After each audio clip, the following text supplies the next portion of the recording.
রোজ বাইরে থেকে চপ কিনে খাচ্ছেন, কেন খাবেন? কি দরকার?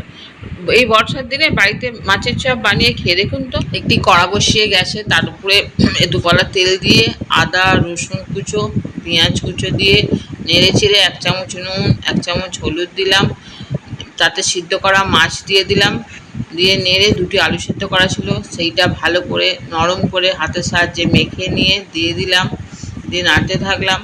ওতে ভাজা মশলা দিলাম, একটু লেবুর রস দিয়ে দিলাম, একটি বাটিতে কর্নফ্লাওয়ার গুলে নিলাম, নিয়ে সেই মশলাটাকে ভালো করে হাতের সাহায্যে যে যেমন আকার দেবে চপের আকার দিয়ে গোল করে বা কাটলেট সাইজের শেপে এনে এবার সেইটিকে কর্নফ্লাওয়ার গুলে বিস্কুটের গুঁড়ো মাখিয়ে নিলাম, নিয়ে গরম তেলে ছেড়ে দিলাম।